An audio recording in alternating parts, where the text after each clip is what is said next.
welcome back to my channel. For anybody who doesn't know me, my name is Sara Kelly. I'm an ADHD Mindset Coach, and today I want to talk about the P word, having ADHD, procrastination, why we struggle with procrastination and to get motivated, and then a couple tips and tricks that I use as well as my clients use to help them get through doing the mundane. If you are not already subscribed to my channel, I do come out with videos every single week on everything ADHD and the isms that pair with having ADHD. So please hit that subscribe button and turn on your notifications so that you never miss a video from me. All right, let's get into it. The first reason that we struggle with motivation is because of our executive dysfunction. Our executive functions are housed in the front of our brain, which is known as our prefrontal cortex.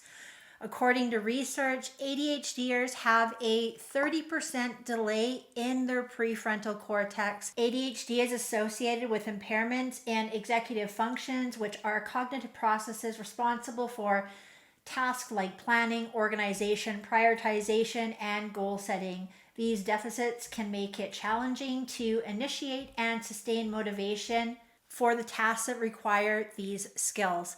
The second reason that we might struggle with motivation or procrastination is impulsivity. People with ADHD may struggle with impulsivity, which can lead to difficulties in delaying gratification and sticking to long-term goals. They may prioritize short-term reward over long-term ones, making it hard to stay motivated for tasks that require delayed gratification. I know this might sound a little bit peculiar to you if you do have ADHD, but neurotypical people get that boost of gratification or dopamine from doing a task. We don't always have that same effect because our neurons simply don't fire the same way as neurotypical people's do. And the third reason is difficulty with sustaining attention. One of the hallmark symptoms of ADHD is difficulty sustaining attention on tasks, especially those that are not inherently stimulating or interesting. This difficulty can lead to a lack of engagement with tasks, making it challenging to find the motivation to complete them. The beautiful thing about having ADHD, in my opinion, is that we do have these interest-based nervous systems. If we are emotionally connected to something or we are interested in something, it's very easy for us to do the task. This is why it's so important for people with ADHD to do their best to find jobs that are in fields that they're highly passionate about or interested in. A lot of the ADHD people who I know who are extremely successful in the workplace are absolutely in love with their jobs. Finding something to do that you can get paid for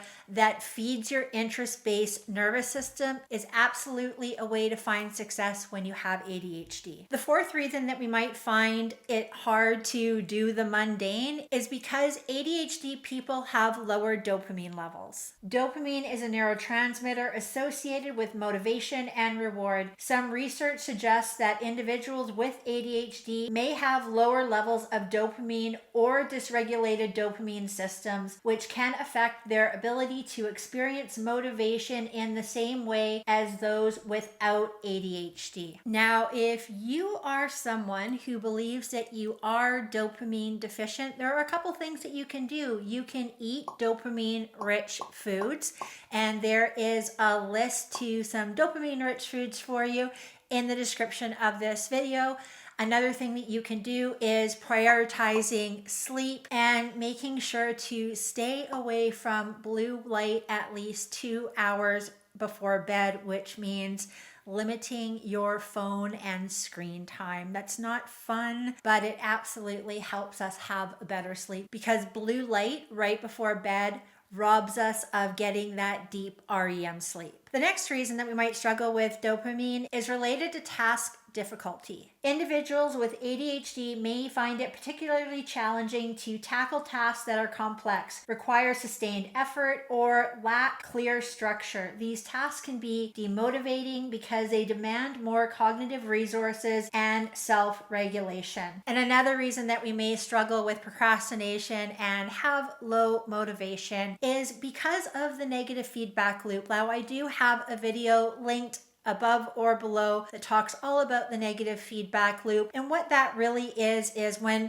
things unravel for us in a certain way. Let's say that we struggle with attention to detail and we make careless mistakes. Over the course of that happening time after time after time, we start expecting it and we get trapped into a negative feedback loop. So now that we've talked about ways that motivation and procrastination can really bite us in the butt as ADHDers, let's talk about a couple of ways to get ourselves motivated and to reframe our thoughts around procrastination. The first thing that I love doing is I like to pair the mundane with something that I enjoy, or I give myself a reward after I have done a task. I've mentioned this in another video previously, but I like a really clean home. And I am a minimalist. I am the opposite of many ADHDers, but that might be the autism. I'm also autistic. That makes me want to have a lot of order in my life. So what I do is once a week when I vacuum and wash my floors and make sure that all of the dusting is done, is I listen to audiobooks and my favorite songs. And I only allow myself to listen to audiobooks when I'm cleaning or when I'm walking my dog, when I am doing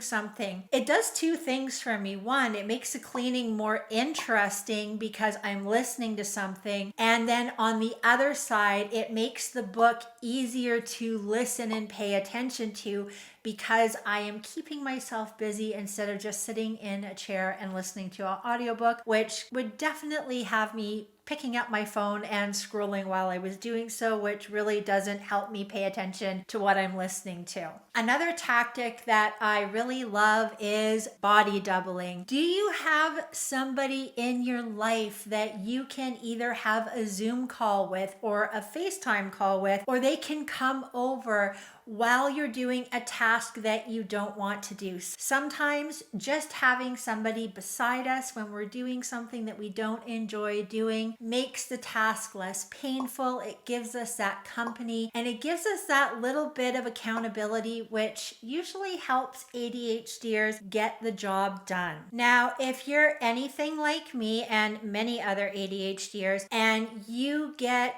overwhelmed. A lot of us ADHDers are chronically overwhelmed when it comes to doing a task that has multiple steps and you're not quite sure where to start. Something that works really great before trying to dive into that task is to get out a pen and a piece of paper and to break that task down into smaller pieces. Do I want to do my taxes for all of 2023? No, but can I maybe just start out by getting all of my receipts in the same place and categorizing them to what were business receipts and what was personal receipts? That task seems way less daunting than the thought of doing all of my taxes. And just to give you a visual, if you wanted to climb a mountain, you would map out the route to climb up that mountain. You wouldn't go to the base of the mountain and look at the top and say, okay, I'm just gonna climb up it. That would be way too overwhelming and probably pretty dangerous. You would map out a plan to get from the base of the mountain up to the top of the mountain in a strategic way. So when it comes to a task that's really daunting and has a lot of steps, try to do the same with that.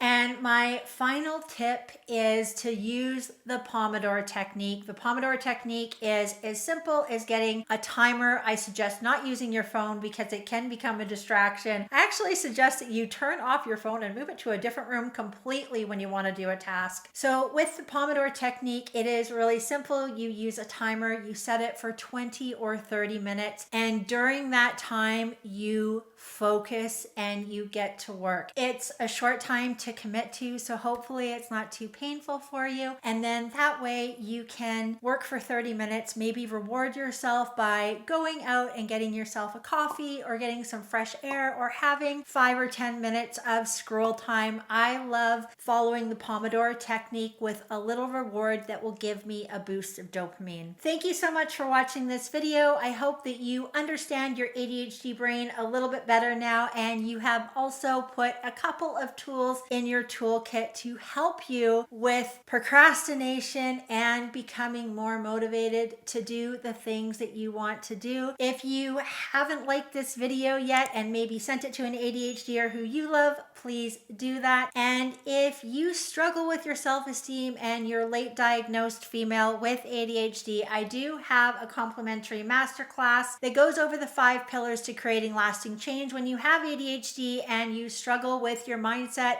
self-esteem, and self-worth. That is linked in the description of this video again. Thank you again so much for watching, and I will see you next week in the next video.